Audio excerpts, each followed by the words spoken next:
You're about to enter into a new world of knowledge, curiosities, and high strangeness. This is a podcast of Straight Up Strange Productions. You're listening to Mysteries and Monsters. I'm your host, Paul Bestel.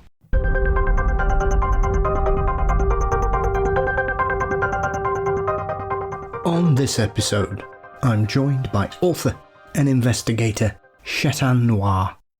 Along with owning a slew of cryptid-themed magazines, Shetan has had a long-held passion for all things cryptozoology. We discuss a series of strange events in and around the Great Lakes, from lake monsters, disappearing ships, and some alleged UFO encounters. Shetan then dives into her personal Bigfoot experience, and we look at some investigations that seem to include a rather resourceful Bigfoot before we go on the hunt for the dogman in the Midwest. All the links for Shetan's work are in the show notes as usual, and a big thank you to my guest for joining me this week. Before we get there, don't forget you can support Mysteries and Monsters by signing up at patreon.com/mysteries and monsters or clicking on the link in the show notes. $4 a month gets you ad-free episodes, early releases, and bonus content. A big thank you to my 3 new Patreons, Justine, Cassie, and Victoria. Thank you very much. Mysteries and Monsters is also across all social media platforms: Facebook, Twitter, Instagram, LinkedIn, and please subscribe to the Mysteries and Monsters channel on YouTube. You can also visit mysteriesandmonsters.com for news, episodes, and merchandise. Thank you as always to Dean Bestel for his marvellous artwork. The show is produced by Brennan Storr of the Ghost Story Guys, and Mysteries and Monsters is delighted to be a part of the Straight Up Strange network. So, let's join Shetan as we chase down Bigfoot, dogmen, and much more. On today's episode, I'm delighted to welcome author, researcher, and cryptozoologist, alongside being the editor-in-chief of Squatch GQ magazine, Shetan Noir. With a love of all kinds of cryptids, Shetan has presented lectures, attended conferences, and been on the hunt for some of North America's most well-known cryptid conundrums. Shetan, I'm delighted to finally welcome you to Mysteries and Monsters. Welcome. Thank you for having me on the show. I look forward to talking to you about cryptids and any other things that might come up. You mentioned the Squatch GQ. I'm actually the owner of the company now. Very good. Just focus on cryptids. We have a couple of other different magazines, including Into the Liminal Abyss Paranormal magazine, which covers paranormal, UFOs, high strangeness. We also have Dinosauria and Prehistoric Creatures magazine. The current issue is all about ancient sharks, but I will be coming out with a new issue within the next 2 weeks, which will be a little bit more broad spectrum, covering different dinosaurs and prehistoric creatures. And then I'm working on 2 additional magazines that will hopefully come out this fall. And one is on weird travel, and the other one is on rock hounding and prospecting. I'm always busy, always researching for presenting or doing a speaking engagement. And occasionally I get to sleep. Well, exactly. And I know that obviously with your magazines, you've also got a couple of other ones as well. Have you still running Squatch Digest, which I think is a less, as you've described it, it's kind of aimed at a younger audience, isn't it? So Squatch GQ magazine, which is the name of the company and our head magazine, I did not name it. The former owner, John Kuykendall, had named it, but I am the new owner. So I have changed some of the magazine titles to be more fitting to the genres that they cover. So Squatch GQ magazine is the more lighthearted magazine, and it does cover all different cryptid creatures.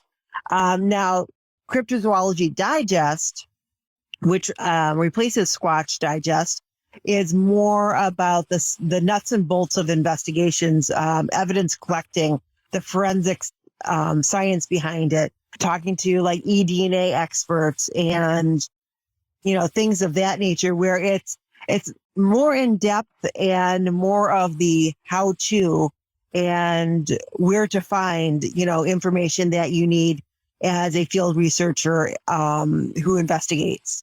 Fantastic. Well, that certainly sounds like my cup of tea, because I think often that kind of thing gets overlooked when we're talking about this. Because I think when people start talking about going on the look for certain cryptids and the like, I think sometimes people just presume they can just turn up in a wood with a torch and maybe use their phone, Shetan, and hope for the best, which is clearly not the best way to deal with any of this. And it's funny because, so I like to go hiking. I like to go kayaking. It's an activity that I can do with my little dogs, and we travel quite a bit. And there's always cool places to go hiking at that you see rock formations and stuff like that. But a couple of weeks ago, I was up on the Lake Michigan shoreline, and I just had my one small dog with me because we were traveling to a paranormal conference for me to present. And there's a little rest area that I like to stop at that's right there on the lake shore. And you take a little boardwalk down onto the beach, and you're right there on Lake Michigan. And so I was walking her up and down the beach, hoping that she would also use the restroom. And there was some really cool, cut through streams that go out into the lake. So I was taking pictures of those. And, I like to get different aspects of the scenery. So I was moving closer, and I happened to look down, and here are these paw prints that are half the size of my foot. Now, I wear a size 11 women's shoe.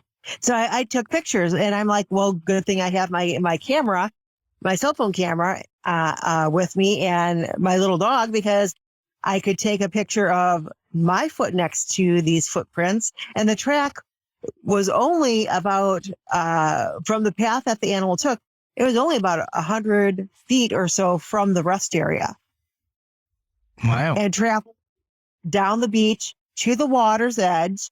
And then I'm assuming that the animal got into the water and came out at a different area because there were no paw prints leading back.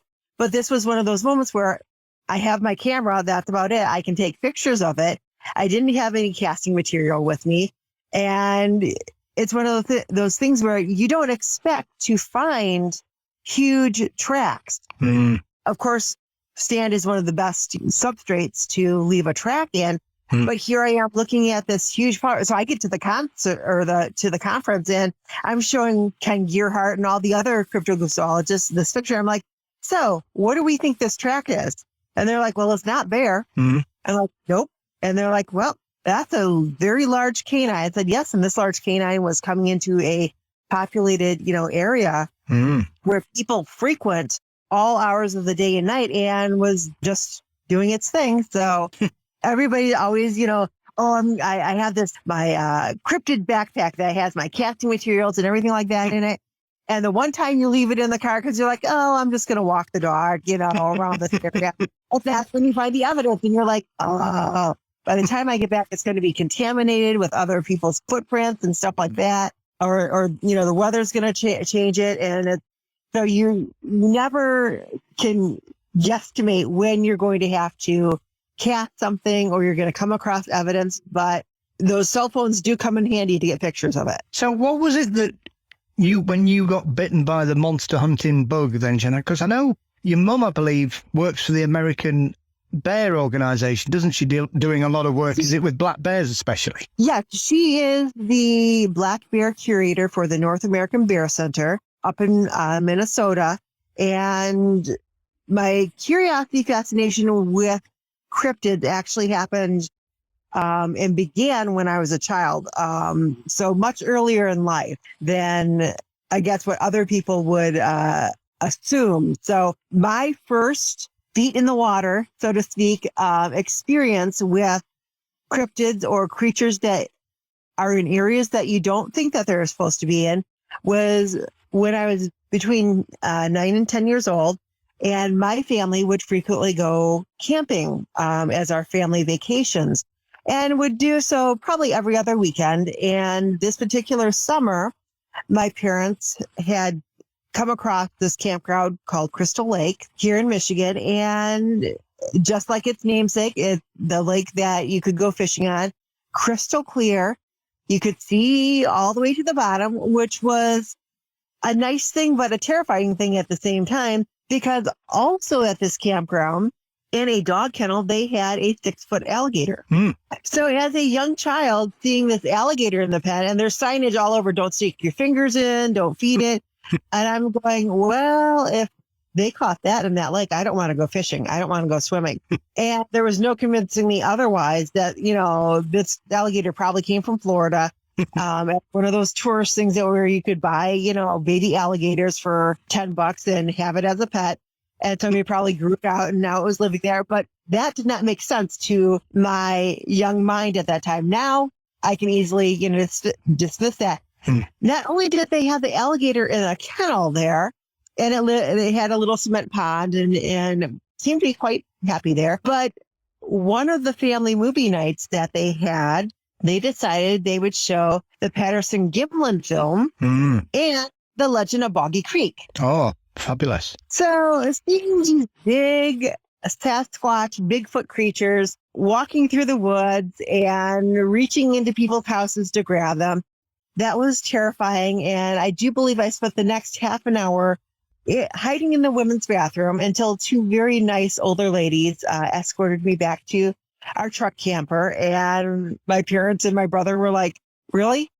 And I was like, no, those things are out there and they're going to get us. Started my fascination with cryptozoology. And at that time, everything that was paranormal, cryptid, high strangeness, UFOs was all classified as New Age.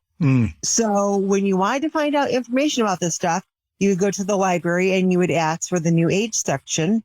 Now, almost every library has a paranormal section, and that's where you'll find this stuff. But at that time, it was all, smushed together with books on paganism and witchcraft and the Bermuda Devil's Triangle and stuff like that. So you would often get these little paperback books that had a multitude of chapters, but all on, different subjects. So I would get those and read them and be like, okay, I want to know what's out there. So that is what started my fascination with the paranormal and cryptozoology. So did you have a particular strand of cryptozoology, Shetan, that sort of appealed to you first? Because often for most people that live in the UK, it's Nessie or the Yeti that usually pulls us in, and then we kind of gravitate to everything else. And obviously I've kind of, as I've got older and learnt more and read more and spoken to more people, I've obviously drifted towards sort of Bigfoot and North American lake monsters as my particular favorites. Oh, lake monsters will always be my favorite cryptids to research, to investigate. And to me, it's because it's a given fact that UFOs are real and Bigfoots are real, because we can find evidence of them all around the world. But the lake monsters, other than sightings in the fossil record, nobody has been able to capture one of these creatures alive or get distinctive video. And the reason is they are water-based, so they can easily dive back under the water and disappear whenever they want. Anybody who's gone fishing can attest to this. Aquatic species are not easy to catch, and it's kind of a hit or miss. They're kind of like the Schrodinger's cats of the world, because you can't prove them, you can't disprove them, because unless it's a small body of water, and I mean small like a pond that's just filled with rainwater, most of these big lakes, most of the oceans, we will never know what's living in them or what's on the bottom of them, because they will never be drained to the point where you can say, aha, I see you flopping around in the water now. I know that, you're this species, and, everybody who's seen you is not going crazy. You're real. And that's just not the case. Here in Michigan, we're surrounded by the Great Lakes, and our shallowest lake for the Great Lakes is Lake Erie, which is at a depth of about 480, maybe 500 if they've had a good snow melt and rains a lot that year. But still, in that Lake Erie, there have been ships that have gone down, one in particular, the Bessemer Marquette #2, that were the length of a football field, an American football field, which is quite a substantial length. And from the hull of the boat to the top decking, probably 50 feet. And that's not including any riggings or anything like that. all-metal ship. It went down in the 1900s, and they have still not found it to this day.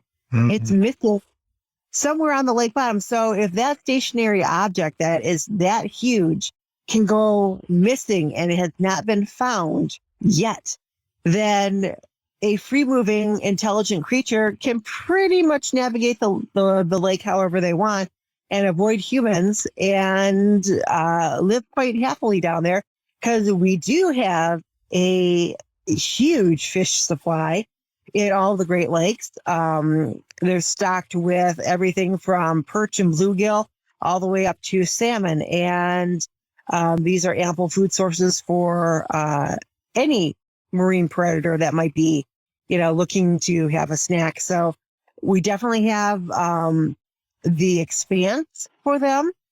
We definitely have the food sources for them. And we definitely have the algae life for supporting that, food chain. So there, if something can be in Loch Ness, then there's definitely something in the Great Lakes.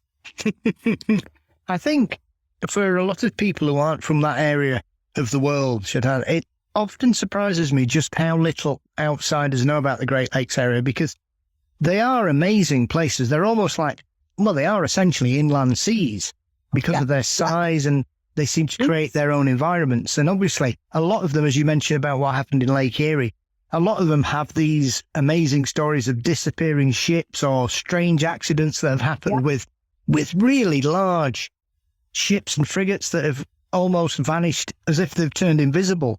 And, the Edmund Fitzgerald is probably one of the most famous cases about what happened with that. And there's tons of stories of planes going down in those areas, and nobody's ever found those as well. So when you kind of add these stories of lake monsters to most of the Great Lakes in that area, it's easy to see, once you start looking at just how big these areas of water are, that the possibilities of something unknown living there, it makes it far more plausible, really, doesn't it? Oh, yes. The interesting thing about the Great Lakes is there is almost a supernatural force to them. So now the Edmund Fitzgerald, even though it did sink, we do know where it lies.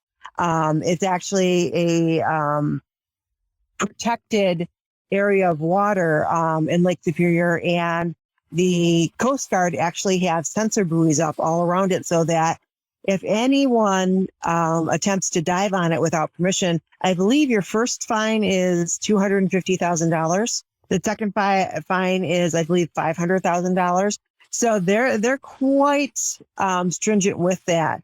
And it's because not only is the Edmund Fitzgerald a sunken historical site, but it's also considered a graveyard because they have found bodies of the crew members around it. So that right there makes it, you have to have special permission to dive on it. But the Great Lakes, they are very supernatural, and there's Native American folklore about them. Each one of the lakes has at least one devil's triangle in it. Lake Superior has two. Lake Erie has more of what they call a quad angle, which takes up most of the lake except for the very endpoints of it on each side. And Lake Ontario has, they call it the Sophiesburg Vortex or the Marysburg Vortex, and it's more of a square shape. Each one of the Great Lakes has this area where lots of strange activity happens from. And when you're looking at things like quantum physics and interdimensional, transfers, it is possible that at certain times, things enter into our reality that are from a different time or a different dimension or a different world. And when you've got large bodies of water like that, which are essentially, the bottom of these lakes are covered with either rock or sand. And what is sand? Sand is very micro, fine particles of quartz or silica, which are both amplifiers. So basically, our Great Lakes are these huge conduits for very interesting activity, and they do have a personality of their own, because when they the storms start on the Great Lakes, they turn against everyone and they will take down ships.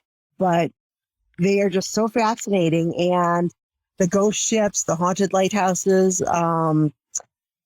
it's all very fascinating because there's been so much eyewitness report of it here around our Great Lakes that it's just, it's mind-boggling at times. Yeah, I think the thing that always keeps me intrigued by all that area, Shetan, is that there seems to be a really weird story with every lake. I think one of my favourites is this crazy story from the 1950s about the two pilots that were sent to intercept what a lot of people say is a UFO, which was above Lake Superior, I think it was. People were saying that the two blips merged and then one carried on. And to all intents and purposes, I don't believe they've ever found the wreckage or the bodies of those two guys that were involved in that, have they? No, and actually, the one lieutenant, he was from Louisiana, and on his gravestone, they put that his death was caused by a UFO.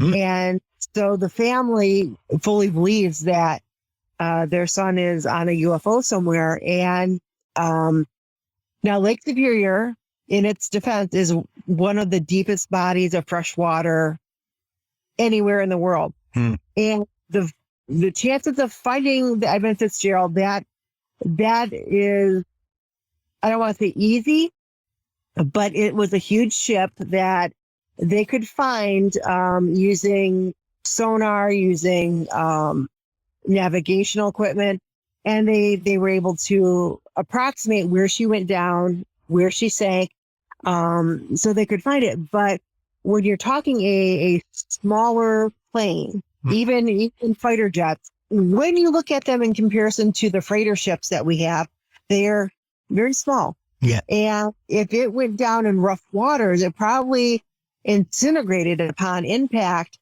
And if your pilots had ejected out of the plane, their chutes may not have opened because if the weather was bad, the winds and the rains could probably collapse the parachutes. Yep. And then you have pilots who are just sailing through the air who will be nowhere near where the plane crashed. So you're really looking for three separate entities, the plane and then each one of the pilots. Yeah. And so to find all three of these, it's very, very hard. And there's a saying with Lake Superior that Lake Superior never gives up her dead. And that is because she is so cold on the lake's bottom. The deeper you get into the lake, the more it's like a refrigerated preserve. Oh. And when bodies float on top of the water, it's because the water is warm and bacteria has, built up in the bodies to create bloat. Yeah. That does not happen in Lake Superior. If you go down with a ship, if you go down because you're attached to something, probably giving mops, gangsters. Yes.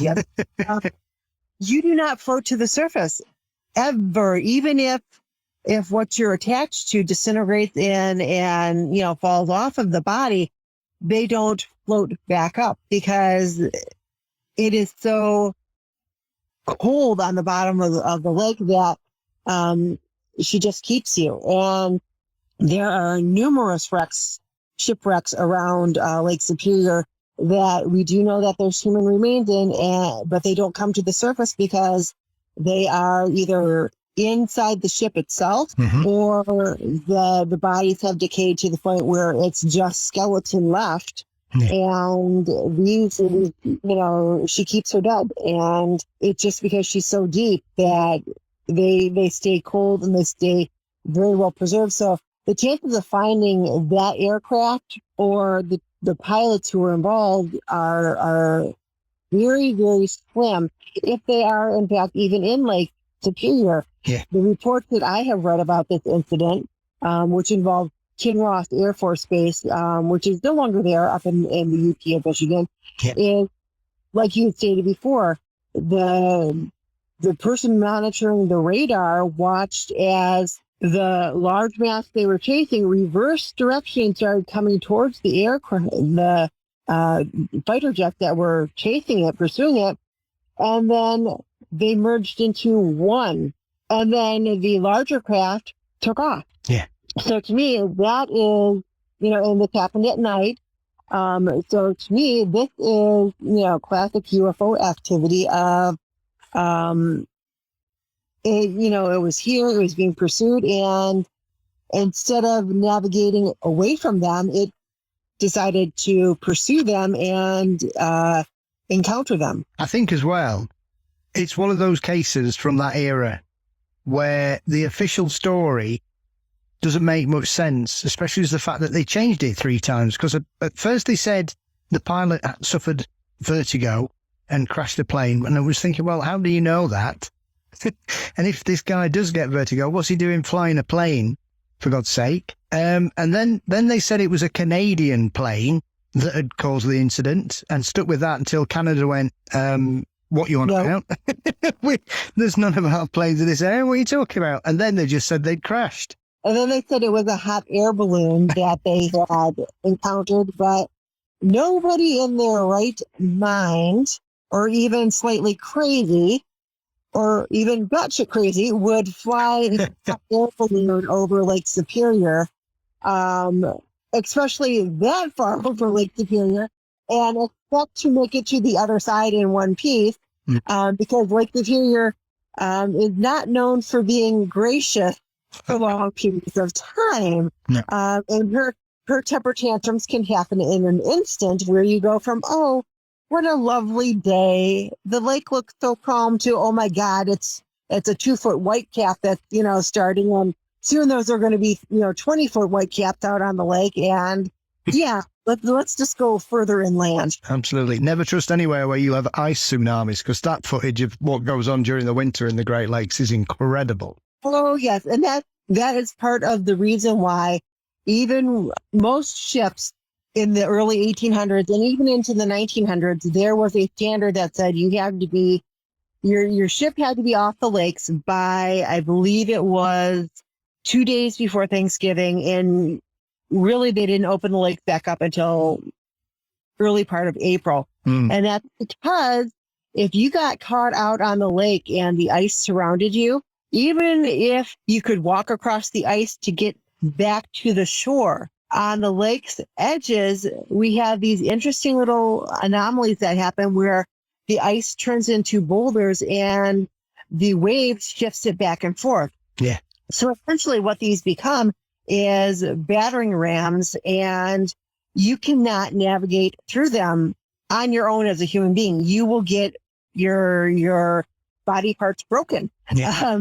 Because they go about 10 feet, 20 feet out into the water. And that's the whole shoreline, is you've got ice sheet, and then you've got these ice boulders that are rocking back and forth with the wave activity and the wind. And then you might get to shore, but then you're going to have to walk on snow and ice to get away from the lake. So it's not a good idea to be out on the Great Lakes during any type of winter activity. Even if you're an ice fisherman, the Coast Guard will tell you that's not a good idea, because you never know when a wave is going to break the ice from underneath, and suddenly you are at its mercy. No, I must, like I say, Shetan, I've seen enough footage and spoken to enough people from those areas to have a deep respect for what goes on in there. And like you say, in winter, you really must be, if you're going out there in the winter, then good luck to you, because there's a good chance something unfortunate may occur. Yeah, our Great Lakes are beautiful, but you have to respect them at all times. There's never a safe time of the year to actually go out and be goofing around on the Great Lakes. Lake Michigan is a beautiful lake, but people go swimming in there and people die in there because there are these riptides that happen. And they just draw people out and pull them under, and you have a drowning. They are never to be disrespected, just because they can change in an instant. And whether it's the lake monsters in them, or the weather or the Devil's Triangles, you can never quite anticipate what exactly the lakes are going to do. Well, with that kind of respect that's ingrained with all the residents there, I'm not surprised you probably prefer going inland, Shetan, on the hunt for something a little bit less dangerous. That's not to say Bigfoot isn't perhaps something that could cause some problems for you. So how did you get into getting into Bigfoot? Because you're one of those people as well that, it depends on your matter of opinion here, is either extremely fortunate or very unfortunate to have had at least one encounter. And once again, that was something where I think were you on your way to visit your mum on one of those occasions? So that, on the occasion that I had my Bigfoot sighting, I was actually coming home from my mom's, and it was when I went up to visit her, it was the last week of October. So the deer were pretty much lining the sides of the roads, because they like to do this thing where they like to play tag with vehicles, fast moving vehicles. Doesn't matter if it's a semi, little smart car, motorcycles. The deer just, that time of the year, they just line the sides of the roads in the expressway, and they wait for a car to come. And then they, that deer in the headlights expression, that's exactly what they do. They just stand in front of you and wait for you to hit them. They are not the smartest of animals, which is why they are one of the easiest prey items for anything to eat. But so I had gone up to visit my mom, and we had taken a fast trip up to Winnipeg and spent like a day and a night there. And then we were coming, back to her house in Ely, Minnesota, because there was a storm that was coming through. And I wanted to get a couple hours of sleep and then get on the road coming back to Michigan before the storm really hit. And the reason was I was in my Jeep Wrangler, soft-sided Jeep Wrangler at the time, one of those small ones. And I didn't want to be stuck because our winter storms in Upper Michigan, the UP of Michigan, Minnesota you never get just an inch of snow. You get feet of snow. Didn't really, and the road, that includes the roads too. And so I didn't want to get stuck in a couple of feet of snow trying to get home. So I was hoping to outrun the snow as it came in. So I had left her house, and where she lives in Ely, Minnesota, there is a 2-lane highway that runs from Virginia, Minnesota, straight through to the north shore of Minnesota. And Ely's right in the middle. So there's only one way out in and one way out. So I was headed to Virginia, Minnesota, so I could get onto the 4-lane highway. And as I'm going up the on-ramp with the light of my headlights, I see, and the front ends of Jeep Wranglers are very universal. They do not change throughout the years. And mine at that time was a 2010. And so what I saw was fog light, thick, furry, black-haired leg, tall, meaty grass, like the height of the grass would have probably been above my knee. Yeah. Thick, furry leg, fog light. So the legs of this creature were as thick as my 2 legs combined if you measured around the upper mid-thigh. Yeah. So I could immediately discount bear, because all the bears in Minnesota were hibernating at that time, because now we're looking at the first week of November with cold weather in. All the bears are hibernating. The hair on the legs was way too thick and shaggy for it to be moose. So this leaves only one other possibility, and that is Bigfoot or Sasquatch. Now, the head and shoulders of this creature were higher than what where my head was in the Jeep. Now, standing outside of my Jeep, the hood of my Jeep would probably be right about at chin level. I'm 5'8", so I would say that the roof of my Jeep was about 5 foot. So the head and chest of this animal was a, easy 7 feet off of the ground, and it was not something I could see. My headlights illuminated up to about mid-chest level. Yeah. Now, this all happened within about 15 seconds. And I get up onto the 4-lane highway, and I completely stop. And I'm sitting there debating with myself, Do I cross the median, go back down the other off ramp, come back around, try to get a picture of it? Or do I just continue on my way? Now, there's two reasons why I continued on my way. One, I'm in a soft-sided Jeep. And what is that explanation? Can my mind work well enough to explain to the tow truck driver, who needs my mother, why my Jeep is on its side or upside down on the other side of the on-ramp while Mr. Bigfoot takes off? What is my explanation going to be? And I was like, yeah, I don't think they're going to buy Bigfoot if I say that. They're going to say, oh, you fell asleep at the wheel or something else. And I'm going to be like, no, it was a Bigfoot. See, that's the thing on my phone. And also, we didn't have the smartphones quite by then. This was about 10 years ago. And so I still had the T-Mobile flip phone, which for the model that I had, it had a very good camera. I used it all the time for travel, when I would do travel writing and photography. But really, you had to flip the phone over, open to take the picture. And I don't think the Bigfoot was just going to stand there and pose. So I knew what I had seen, and that was good enough for me. And so I continued on my way to get back home. And I have talked to other Bigfoot researchers in that area, including Doug Hychek, who was the producer and director of the Monster Quest films. He lives up there in Minnesota.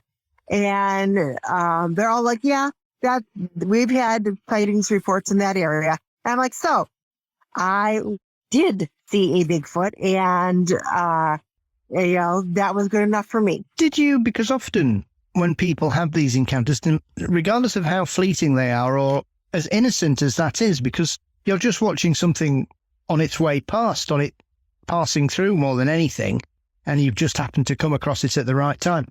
Did you have a feeling afterwards of any fear or sort of worry about what had happened, or were you one of those people that was thrilled and excited to have had such an encounter, even if it was as fleeting as you say? So it took me a couple minutes to process what I had seen. And because it was 3:30 in the morning and not knowing the temperament of the Bigfoot itself, I decided in my mind that I wasn't going to stop for anything until I got across the bridges from Duluth going into Superior, Wisconsin. Because if the Bigfoot could follow me across the bridge, then, maybe it did deserve to catch me. But just one of those things in your mind where I want to put distance between me and whatever that was until my brain can process completely what I encountered, what I saw, and comes up with a plan of, okay, so what would I have done if this had happened? Or if it had pursued me and chased me, do I just hit the gas and hope I can, my Jeep can outrun it? These are things that, my brain starts to process on the way, away from it is of, okay, so what if it starts chasing me? What, how do I avoid it? Because up on that stretch of highway, you're not going to find anything open until you get into the Duluth area. And then you might find like a occasional gas station. Now, this was way before before COVID. So your chances of finding like a 24-hour Walmart or a 24-hour gas station, the closer you get to Duluth and across the bridge into Superior, Wisconsin, the more likely, because these are huge stretches of road that there's not a whole lot on. And so you might see a car maybe once an hour passing you. UP is actually getting a little bit better with traffic so that there's, more cars going, through all hours of the day and night. But for a long time, you might just be the only car on the road and you might not see anybody else for an hour or so. And you're driving through areas where there's not even roadside parks for you to stop at to go use the restroom. So very isolated and very, alone feeling when you're driving these, expanses of roadway. So when you see something like that, you're usually in a self-preservation mode and you're like, nope, I saw you. Now I'm going to keep driving. Please don't follow. You can stay right here in your own territory. Thank you very much. So is it one of those aspects of this? Because obviously this was probably a route you knew really well, because obviously you travel this a lot to visit your mum and come home from there as well. Is it one of those where after this you were sort of more on alert when you were driving through, regardless of what time, hoping for another glimpse? Or is it one of those that, sometimes we hear people when they have an experience like this, that they try to go a different route if possible? Or for you, was it business as normal, but you were just a bit more aware of your surroundings when you got to that particular part of your journey? So that was actually my first time going up and coming back home from visiting my mom up there. So it was, for that being my first time up there, I was like, yeah, that was interesting. But after, now that I know that they're up there, and now that I know that the potential wildlife that you can see as you're driving, along the roads in Minnesota is bear, deer, moose, Bigfoot, foxes, weasels. It just becomes one of those things of, okay, I know I'm in a good vehicle. I know I can outrun it as long as it's not in front of me. So did you decide after this, did you plan to kind of go back and have a look somewhere in the area where you could kind of check it out, Shetan? Or do you have you kind of left that incident where it is in regards to your personal Bigfoot research when you're going out and about looking in these hotspots or investigating witness accounts? Even if evidence is found in one area, it doesn't mean that the creature is always going to be in that area. Most cryptid creatures, like most wildlife, are migratory. They go to where the food sources are. So if you're looking to find tracks or evidence or hair, anything like that, when it comes to land-dwelling cryptids like Bigfoot and Dogman, your best bet is to find wooded areas that are available, state land or recreational land that is close to farms or fruit orchards. Because wherever you have farms that produce any type of crop or fruit orchards or veggie places that grow fruits and vegetables, wherever you have those areas, you have deer. You also have smaller prey like rabbits, raccoons, possums. And wherever you have those, you have at least one Bigfoot within a 50-mile radius, possibly a Dogman, because predators follow their prey. Prey follows the growing food sources. So if you have, like here in Michigan, our growing season is from April to about September, October. Sometimes we get a nice Indian summer and our gardens will continue to produce into October. And that is when the deer are out eating and they are having a good go of it, fattening up. And that is when everything is very active. Now, when winter comes, it's theorized that the Bigfoots that have a good territory, the Dogmen who have a good territory where there's lots of deer, they will hunker down. They will find a shelter or build one that they can last the winter in. And I've heard more than one report of farmers who go out, they go to get their tractors out in the spring to go planting and get the fields ready.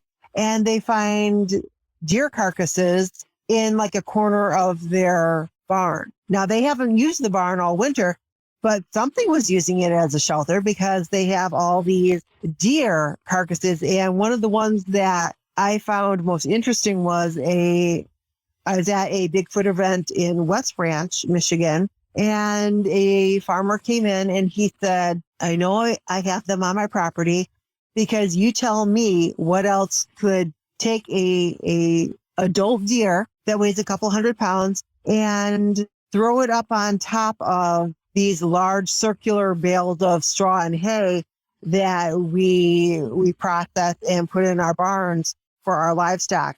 I've found at least 3 of them now. Wow. Now these round bales of hay, are taller than I am. I'm 5'8", and they're about 10 feet in diameter. And something is just taking deer carcasses and throwing them up on top of it. That would have to be something with a whole lot of upper body strength and something quite tall to get that kind of lift off to fling it over the top of. And so he knows that he has Bigfoot in the area because they leave the deer, during the wintertime on these hay piles, and then they just feed on them whenever they want to. Ah, so was this farmer saying that they were in sort of different stages of being eaten, Shetan, or was he coming across the carcasses or the skeletons or whatever, or were they sort of? He was coming across the end result. So after the deer had been basically filleted, for a lack of a better description, but basically the leftover carcasses of the deer. And he also said that once a deer carcass would show up on a hay or straw bale, that they would just dispose of the carcass and the hay bale because none of the livestock would go near it because of the scent of the dead carcass, but also of the scent of the Bigfoot on it. The horses, cows, sheep, goats would not eat it or even bed down in it because those two factors of smells that are on it, and they would avoid it. So he's, basically that was a waste of, resources for the farmer, but a dinner table for the Bigfoot. Absolutely. I mean, the farms over here in the UK do very similar things when it comes to the end of the August, September time. So I'm fully aware of the size of these things because you can see them being picked up by the farmers using their tractors with the forks on and things like that. So, these are enormous things. And to think that some hairy cryptid in the area is using it as a dinner table just shows you that there's more to this than meets the eye in regards to how resourceful they are. But it's very interesting that the rest of the animals that this hay bale has been preserved for seem to view it as tainted. And it's often really interesting when you look at these kind of secondary aspects of these incidents. Because, we can say, oh, well, it's weird that a dead deer's been found on here. And then you find 3, which is strange enough. And then it's winter. So you're thinking, well, what on earth's going on here? To then have the additional part of the fact that the rest of the animals who normally would not turn their nose up at any free food, animals in general, for them to sort of not be interested or shy away from it even, gives it a bit more credence that there is something that's tainted that hay, that they're not interested in it, regardless of the carcass. Yeah, and people are always very dismissive of how animals react to things, but really, we should be more observant because they are very in tune to the natural world. And when they start to act differently or avoid certain areas or things that they would normally eat, drink, then that is usually an indicator that something's going on. And you probably want to pay more closely attention because if the animals who have a better sense of smell, better hearing, better detection of things around us,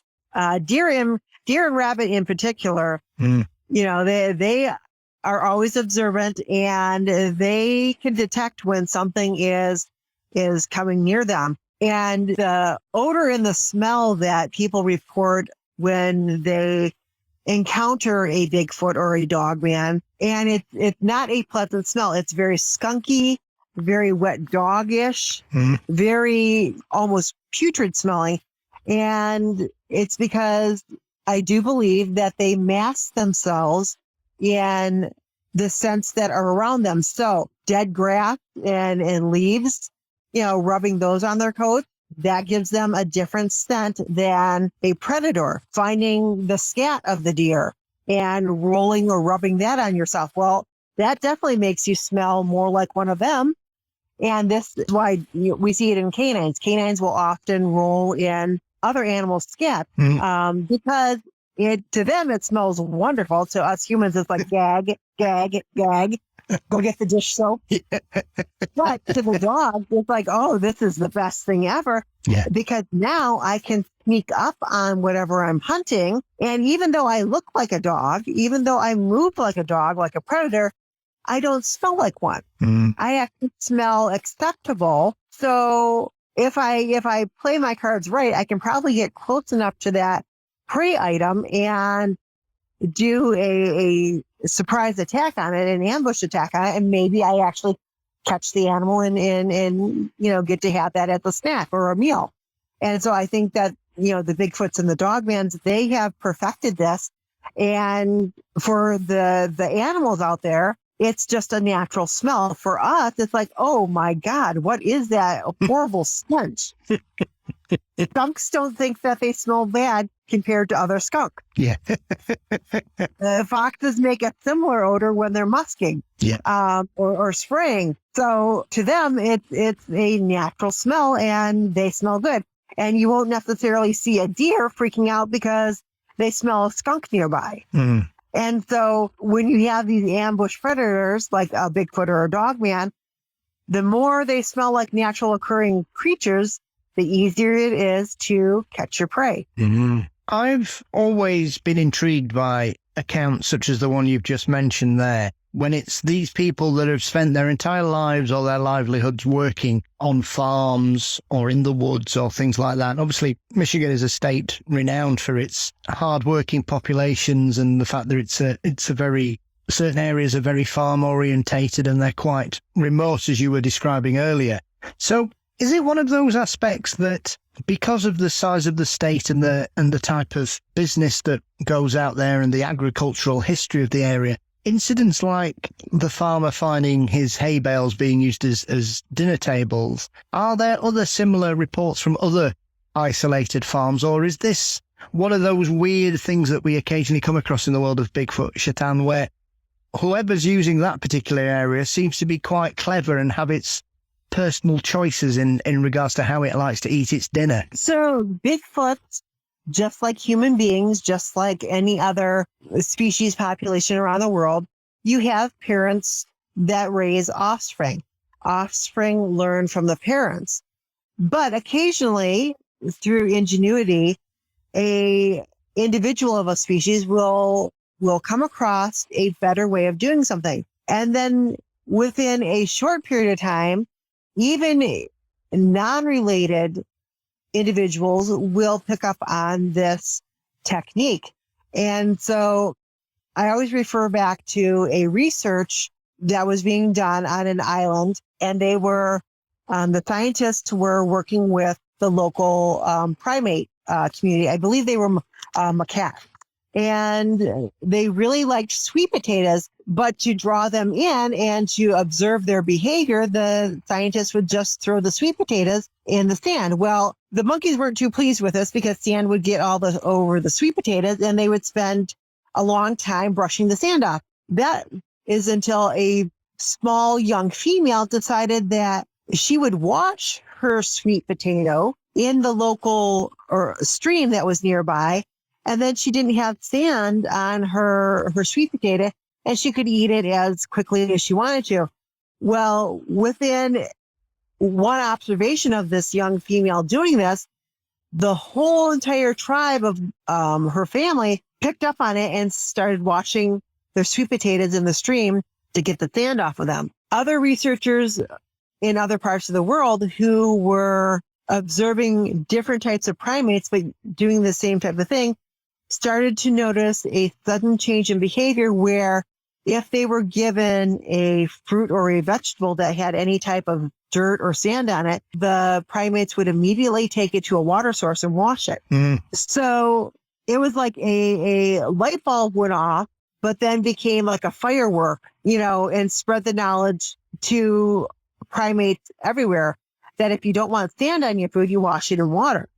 So, and this has been observed in different types of species. And it's like in orcas, we call it a culture because different populations of orcas, or killer whales for people who don't know what orcas are, have different prey that they hunt. Now, down in Australia and New Zealand, they have a very ritualized, routine method of hunting the giant manta rays. Yeah. But that concept does not apply to orcas or killer whales who are along the California coast who are hunting sea lions. It's a much different practice. Still, even differently, the killer whales and orcas that hunt great white sharks. Yeah. They all have a different way of hunting their signature prey item because that's the prey that's available to them in that area. And why go to a different area when you have an abundance of food here?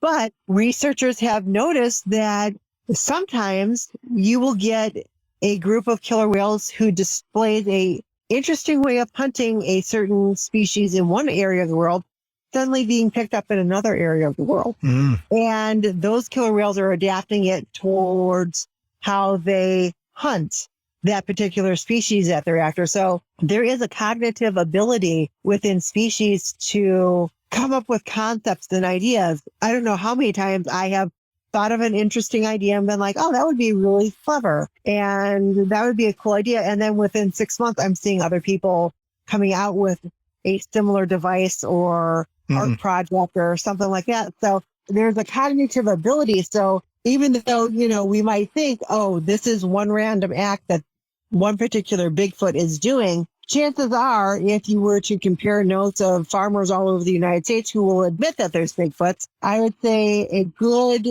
25% of them would say, yeah, they keep putting, their kill items up on top of our bales of hay.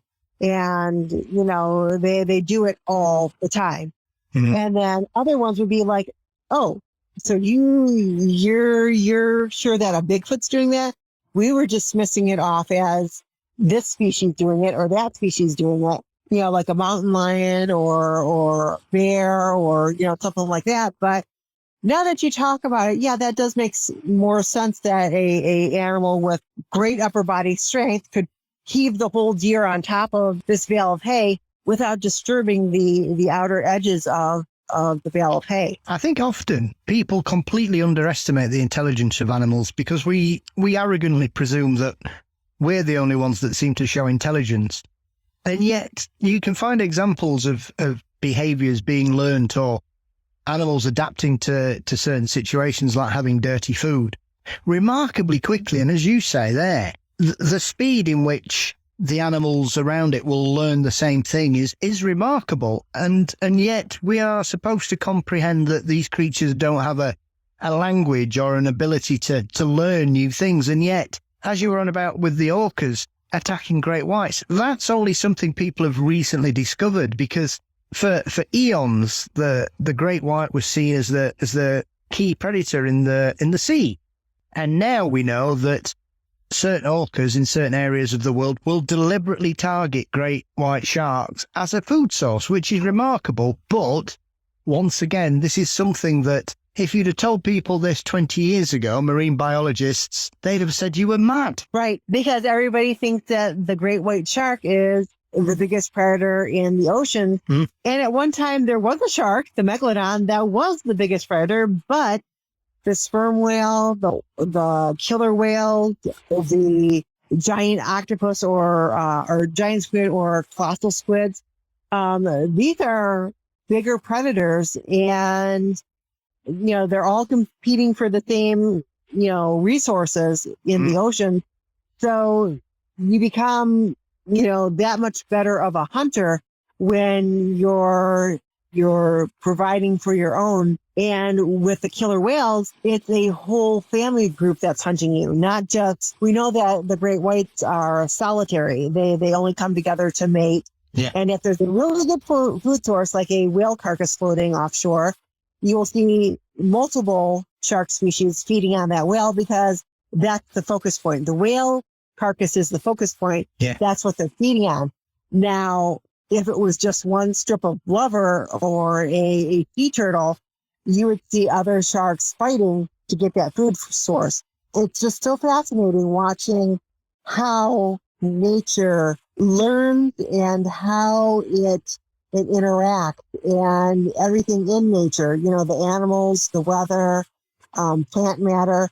If you take a look at it, it's very fascinating to watch behaviors and intelligence and just the way that they live, in the environment. Very much so. And you can prescribe that kind of behavior to different areas of North America in regards to the way that people who have to deal with Sasquatches and Bigfoot on their property or on their reservations or their sacred lands. It's one of those aspects I've always found quite sweet, that certain cultures seem to have a really symbiotic relationship with them. There are certain tribes in Canada, if they go fishing, they'll leave two on the bank for their local hairy friends. Or you'll see other tribes that will always try and leave things behind or make sure that they don't leave food out at certain times of the year because they know somebody's going to come along and pinch it. So when you're dealing with these cases in your home state, are you coming across, because often when people have had encounters or they believe that they're in the midst of a visitation or a local Sasquatch has taken a shine to their property for whatever reason, do you get that the two camps of people who seem really excited and interested in what's going on, and the others that are like, oh my God, we just don't know what's going on here? So people either see cryptid activity as something awe-inspiring and something that they want to preserve, I guess, relish or, enjoy, or they see it as a nuisance and they want to leave them alone, leave their properties alone. Now, for Bigfoot, if they want it to go away, the very easy solution is you put up game trail cameras, particularly game trail cameras that have infrared photography. Now, for some reason, the Bigfoots that have infrasound and we think infrasight, they are nocturnal. They're usually hunting at night, which is when most people have activity, sometimes during the day. But for some reason, these infrared game trail cameras seem to upset them. And when you have them up around your property, that kind of becomes a barrier. And the Bigfoots usually will leave the area. They don't want to interact with that. It could be because of when it takes the picture, whatever noise or vibration it emits when it takes the picture irritates them, because we don't know what frequency or vibrations they tolerate. So it could be something as simple as that. Could be something as simple as they just, they see it as a human device and they don't want to interact with it because they don't know what it could possibly do. Obviously, these creatures have seen, humans have powerful weapons that they can use in the woods that kill other animals. And, being leery of that, they don't know what the game trail camera actually does. Now, people who want to keep the activity going, keep it where they can keep a view on them and keep watching them.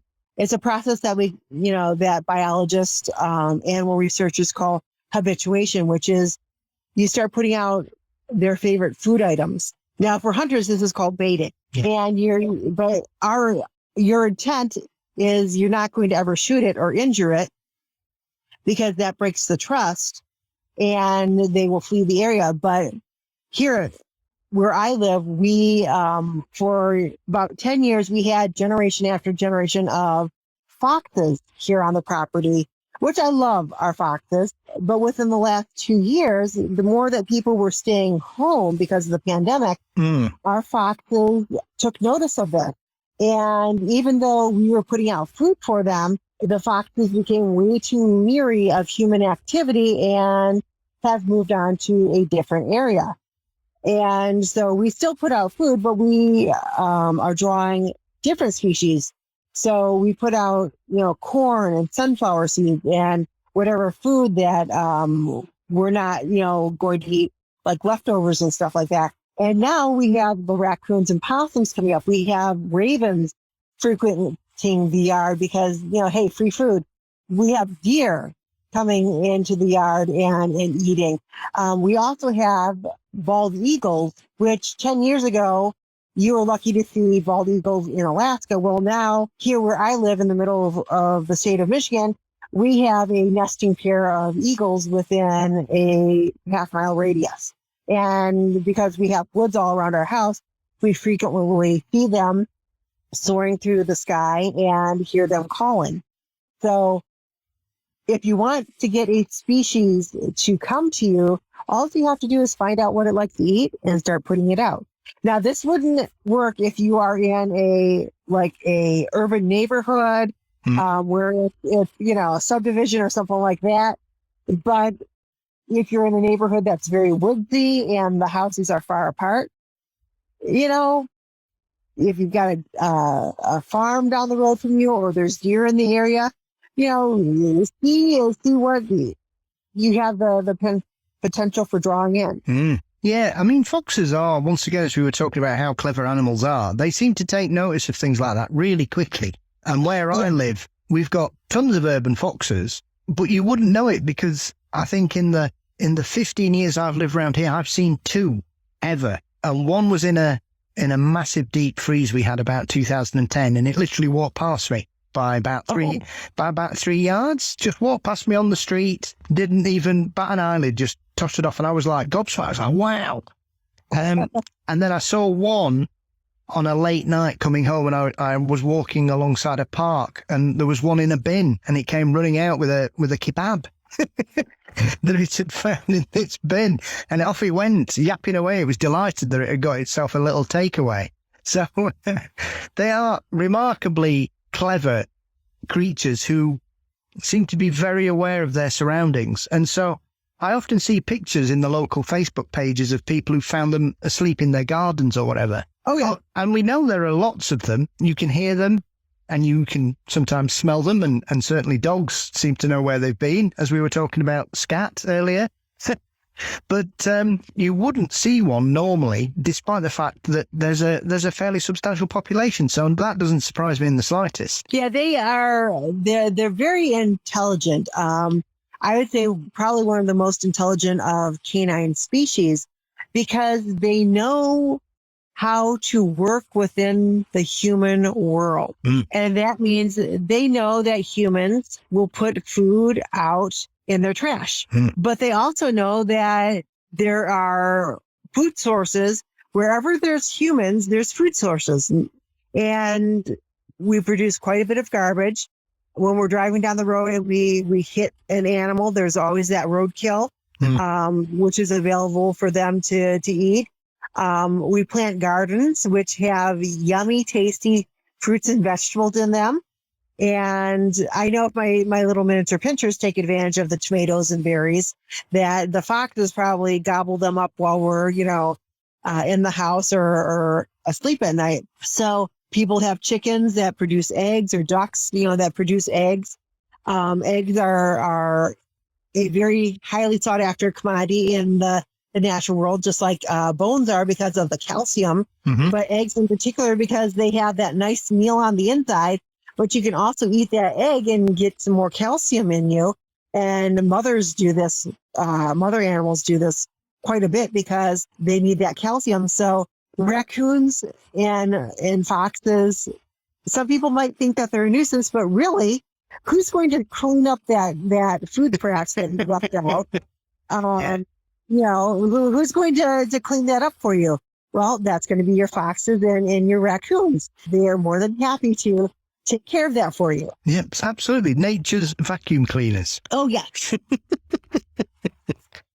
Well, I think it would be unfair of me not to talk about probably another topic that over all the history of the show I've done, I've had the pleasure of speaking with Linda Godfrey a couple of times, Shetan, and a couple of your fellow residents in Michigan and in your neighboring states of Wisconsin in regards to the next subject, which is obviously Dogman. Now, for me, there are 2 states in America that you can kind of put your hat on saying probably the home of Dogman, in my personal opinion anyway, which is Wisconsin and yourselves in Michigan. Yeah, primarily because you 2 states seem to have the longest history. And there's a couple of really interesting accounts that go back a fair while in regards to Dogman encounters in Michigan. So this is not one of those things, Shetan, that often gets labelled or thrown at modern cryptozoologists or certain cases, that these are just modern inventions that people have just jumped on the bandwagon of another story from another state? Because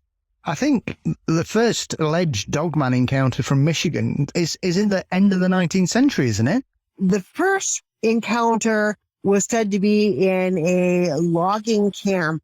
And the lumberjacks, saw a group of dogs running into the camp and were throwing sticks and rocks at them. And they cornered one of the dogs and were going to beat it until the dog stood up on its hind legs and proceeded to give chase back. And so the lumberjacks reported that there was this tall canine creature that was, running around in northwestern Michigan, I should say. Now, even though we do have a lot of reports here in Michigan and certainly in Wisconsin with the Beast of Bray Road, Linda Godfrey has done an excellent job of preserving the reports, and she will always be if there are experts out there on anything cryptozoology, she would definitely be an expert on the Dogman.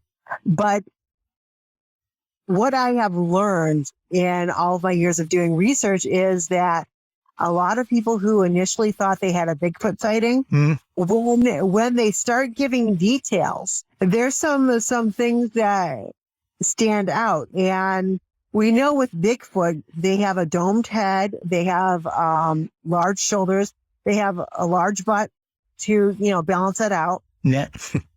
They have very human-looking arms and legs and a human-looking torso.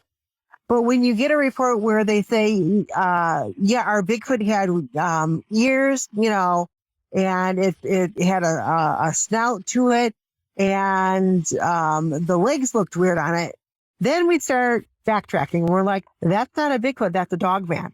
And the closer you look at details and reports or talk to the eyewitnesses, and you start getting, more of the description of the animal, we're seeing more and more that, yes, there's a lot of Bigfoot reports out there, but there are more and more Dogman reports coming out, and not just in Michigan and Wisconsin, but all over the United States. And we're getting reports from all over the world of different reports of upright walking canine. Do you think this is one of those aspects that, as you touched on there, until sort of Linda Godfrey dragged the Dogman phenomena into the modern era with just over 30 years ago now, which is incredible for anybody that reads cryptozoology, because it seems like Dogman's been with us forever. But really, up until about 40 years ago, I would imagine hardly anybody spoke about them.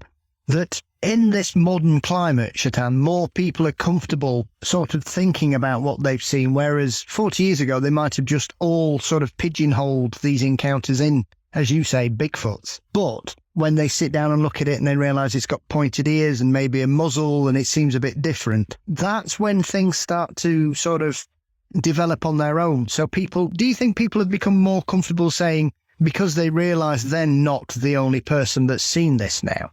I think that as a whole, for both the paranormal, UFOs, and cryptozoology, that people are much more comfortable talking about it and are much more willing to believe that there's things out there that we can see, we can hear, we can possibly smell and feel, but we have no explanation of. And I actually think in today's day and time, with all of the movies, all of the documentaries, all the TV series, that people can tune on to Travel Channel and watch, any given night or day, and all of the magazines, all of the online digital content, all the books that are available, all the different paracons and conferences that are all over the world, not just here in the United States. I think that people are beginning to realize that there is much more to our natural world that is supernatural or paranormal than they realize. And actually, I think in today's day and time, if you haven't had a weird situation that you can't explain, then you're the paranormal and not the normal. I think paranormal is the new normal. And people who have refused to believe that they've had any type of, encounter or situation, I think they are the oddballs now, because at this point in time, almost everybody's had an interaction with a ghost or seen something in the sky they couldn't explain, or seen some type of animal that they know they saw it, but what it was, they could not tell you for the life of them. And so I think in today's day and age and going into the future, it's going to be so normal that, aliens, UFOs, for instance, they probably do monitor our media and our, TV programming, what we hear on the radio, what is, being shown in movies. And the more comfortable the human race becomes with that, and the more we develop, a defense system against any, conquering species that decide to come here to Earth, I think we're going to be encountering more and more intelligent life forms that we can communicate with. And so I think within the next 10 years, it's going to be quite interesting, both in the human history and the natural history of the world and the universe, of what we start to perceive as normal and encounter on a daily basis. So when you look at what's going on with the Dogman phenomenon, because I know you're aligned with the North American Dogman Project, have you noticed more reports coming in, or is it a steady stream that's just constantly bubbling along in regards to this? Or is it one of those things where you have spikes? Like, often people will say that they believe that Bigfoot and Sasquatch have seasonal tours where they go on the walk or they migrate or whatever. Shetan, is this do we see similar kind of trends in the Dogman phenomenon? Yeah, so you do see a migratory pattern and seasonal activity. But the problem is not a whole lot of people will report what they've seen, because they initially think that they will be dismissed. And usually the reports that we do get are, unfortunately, hoaxers. So it's the people who don't want to talk about it, or who don't investigate where to report this, that I tend to take more lightly, or not lightly, but more in depth. And these are usually people that I meet at conferences, and who come because they've had a situation or experience that they cannot explain, and they are looking to talk to somebody who can give them answers. Usually with the North American Dogman Project, the website, they do take in reports, and then they filter out the reports to the lead investigators in each state. And so when I get one of those reports, even though they do give me all the information that was sent to them, when I set up a interview with the eyewitness, there's a whole nother questionnaire that they have to fill out through me. And generally, when the people receive the questionnaire, I never hear back from them because I go in depth. Because to me, part of being a researcher or investigator is you have to be just as diligent as any police detective or forensic, officer, science officer, in collecting your evidence and doing your proper line of questioning and investigation. And when people realize that it's not just, oh yeah, I'm going to take your story and come out to your property and you can hoax it some more and then laugh with your friends about it, when they realize that I'm, holding them accountable for their report, then suddenly they have no interest in talking anymore, or their evidence goes missing, or they just drop off the face of the earth. And when you research the email address, it's a fake one, and that's only been used once to send that report. Well, I think often when we talk about cryptozoology and things like this, there is this perception that we are interested in any old nonsense, or we'll just take anything on board. So when you describe that kind of process, I think automatically, as you say there, if someone's pulling your leg or they're trying to hoax something, the more questions you ask, the quieter they get. Except when you have somebody who comes to an event and they're like, can I show you something on my phone? Sure. And they hand you the phone and they're kind of like, okay, what do you think this is? And you're like, oh, I need you to send me this. Yeah, this is, really cool. And look, I can see just how the creature stepped down into this and left this paw print, or I can see where the nails of this creature caused the damage to the structure. And those are the people that I want to talk to, because they have the evidence with them. They come, and when you're asking them questions, they're giving you the right information. They're not making it. You can tell when somebody's making up a story because they will let you, their questions will lead their answers. Yeah. But when you have a person come up to you and be like, hey, so I saw this thing in my backyard. It was about 7 foot tall, but it wasn't black or brown in color. This one was like a wheaten color, and it was kind of staying, towards the edge of the woods.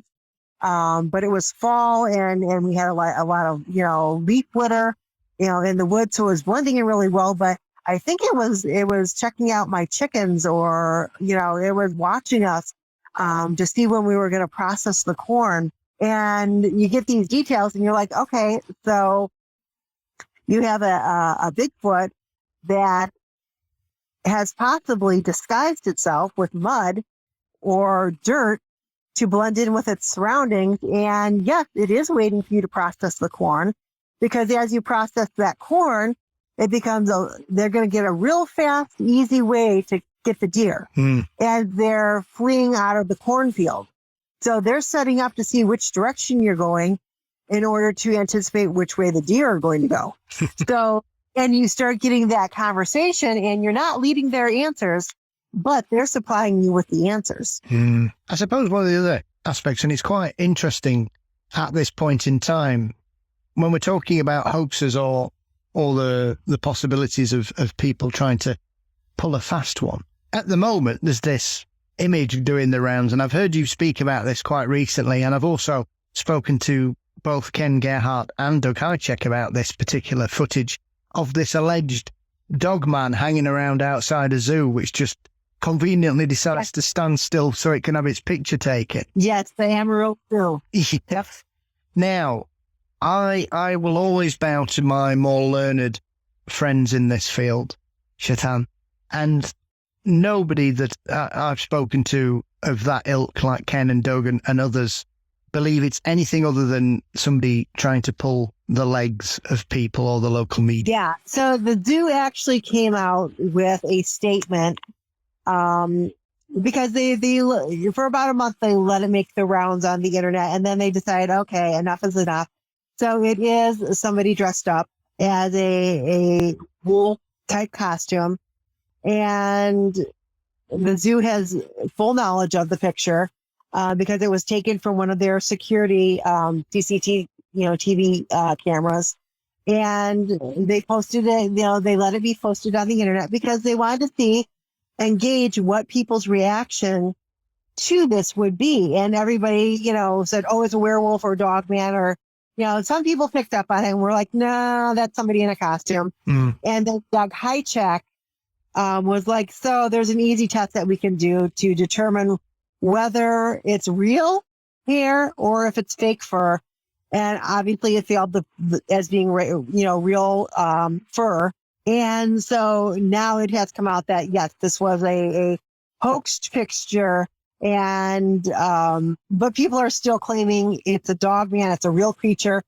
Even with the zoo coming out and saying, no, guys, we know full well about it. And we know that, it's not a dog man, it's somebody in a costume. Yeah. It is strange, like you say, that even though everybody said, yeah, it's a fake, we set it up as an experiment, wanted to see what happened, people won't accept that. And it's reminded me about everything that happened with is it the Gable video? Yeah. So that particular video, Doug Hychek and the Monster Crest crew did their due diligence, and they because it was just too good to be true. And there's actually two. There's two different Gable films that the gentleman created and hoaxed, and it was sent to Doug Hychek and Monster Quest, and they did an investigation on it, and things just weren't adding up. So the more they questioned the person who sent them the film,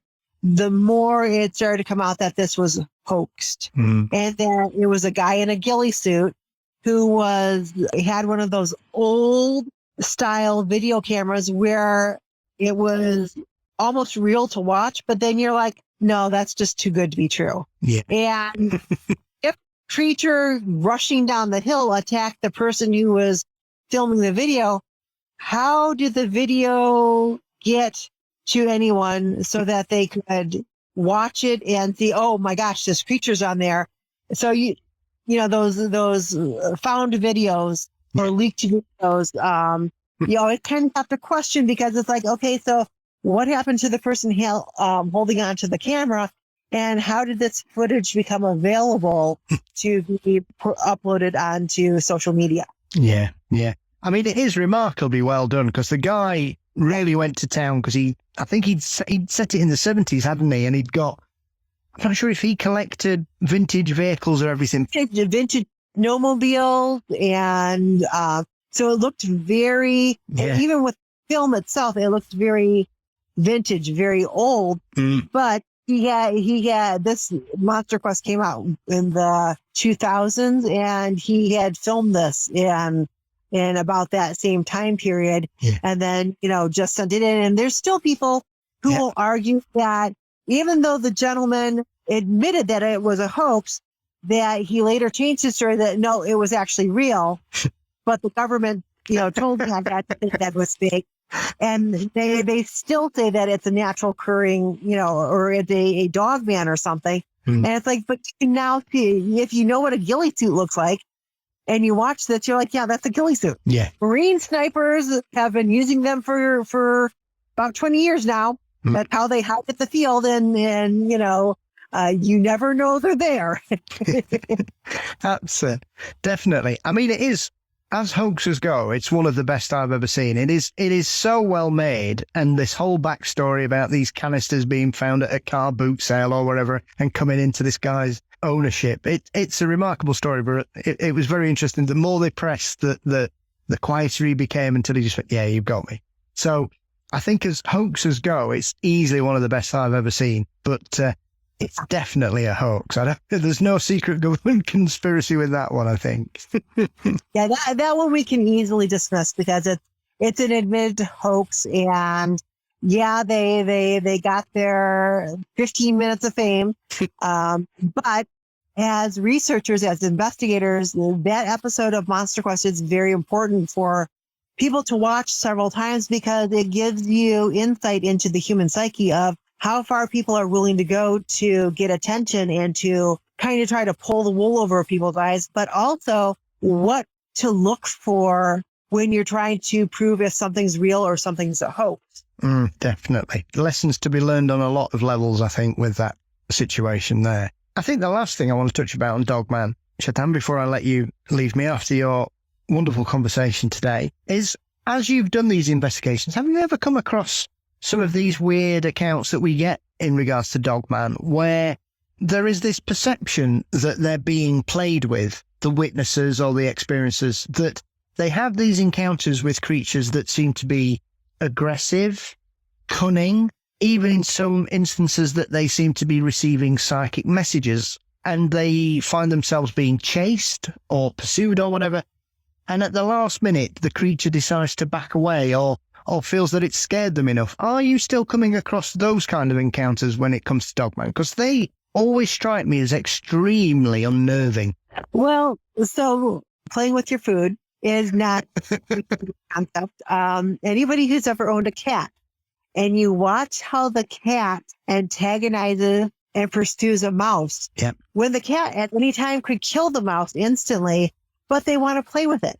They want to get that excitement and that learning capability of how to interact with their prey and know how to capture it. Well, this is not a newfound theory in anything, because predators have done it for a very long time.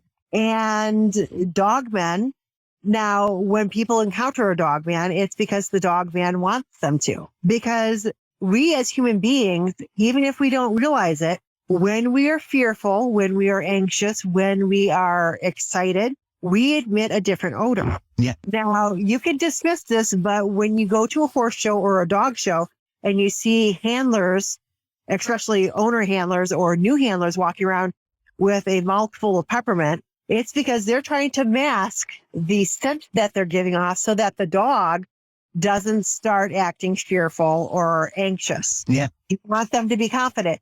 So when you see a upright Bigfoot or dogman lean out from a tree and watch you, the first thing you're going to do is get that wave of fear that goes through you. And it's the same sensation that you get when you've just avoided an accident or a scary predator or a situation that you can't control. Yeah. You get this sensation of lightning going through your body. You start to produce a certain scent. Now that you've produced that scent, even if you get out of eyesight, they can still track you because they can smell you. But you're usually not just dealing with one dog, man. You're dealing with a pack. And you have become their hunting strategy. So they will sometimes allow you to escape, but for the most part, they're going to pursue you through different environments so that they can see how you interact with that environment, what your thinking capabilities when you're being pursued are, and how best they can take you down when they want to. So all very strong predator action and thinking, and you are being the prey item, and they're seeing, well, when we scare a prey item, what's it going to do? And this is all knowledge that they gain from, because it's no coincidence that animals, predators, even humans will use the same method of capturing something over and over again because they found that it works. Yeah. So when you're fishing, you don't just take a stick and poke at the fish and hope to catch it. You throw out a piece of bait on a hook with a line, and when the fish bites it, you reel them in. It's a tried and true hunting method for fish. Yeah. Same thing with, birds. You learn to flush them, shoot them in the air. They fall, you go get a dog to grab it and bring it back to you. This strategy works for humans and animals. And so it's just learning how your prey behaves and reacts in the environment that they're in, and then adjusting your hunting strategy. Well, that's deeply concerning, but thank you. Well, you feel warm and secure while you're in the woods to make you feel, oh, yeah, I should take my AirPods and my earphones out of my ears and pay attention, because there's other things in the forest that, hey, they might not, think that me being here is such a great idea. Oh, dearie me. Well, Shetan, it's been absolutely lovely to have a conversation with you about a couple of topics that I've wanted to dive in again for a while. So thank you so much for your conversation and your wisdom and explaining your encounters and your knowledge in regards to your research. What's next for you, and where can everybody keep up to date with you online? So online, you can find me on Facebook, Shetan Noir, ShetanNoir. You can find just about everything I do for event-wise. I posted on there. My next big conference is the Michigan Bigfoot Conference in Chelsea, Michigan. That will be happening on July 30th. We expect a very good turnout. There will be some major cryptozoologists there, Lyle Blackburn, Robert Kreider, myself. So we'll all be doing different presentations, and everybody is welcome to come check that out. I believe they are done with they've sold out of the VIP tickets. So I think general admission is $5, but it'll be well worth it if you're into cryptozoology. And then for my library presentations, those I tend to post a day or so before they happen. on the internet, on Facebook. People are wonderful about saying, "Oh yeah, I'm coming. I'm never going to get the last minute." So I generally tend to post the day before, so that people know that the event is happening. And sometimes the library is full and there's nobody can get in, or sometimes they still have openings available. But for the next month of July, those are I'll be doing library presentations, and then the one big event on July 30th in the Chelsea area for the Michigan Bigfoot. Brilliant. Fantastic. So in regards to the magazines, how can everybody track those down? So you can find my magazines and my books on Amazon. For the magazines, just type in Squatch GQ magazine. It'll bring up all the magazines that are available. There are some older magazines from the former owner that are on there that are out of stock. And unfortunately, I cannot restock them because I don't have access to that account, but the current one will stay available. I also have my field research journals on there under the Squatch GQ magazine LLC name. Now for my cryptozoology books, like my lake monsters and other odd creatures of the Great Lakes, or Mothman and other flying creatures of the Midwest, you can just type in my name, Shetan Noir, on Amazon. And these are available all over the world.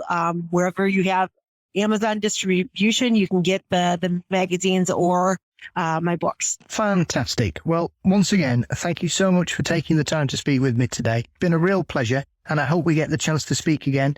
Enjoy your summer conferences, and I've seen a couple of your library presentations and they're great fun, so I recommend them highly. I'll put links for everything in the show notes.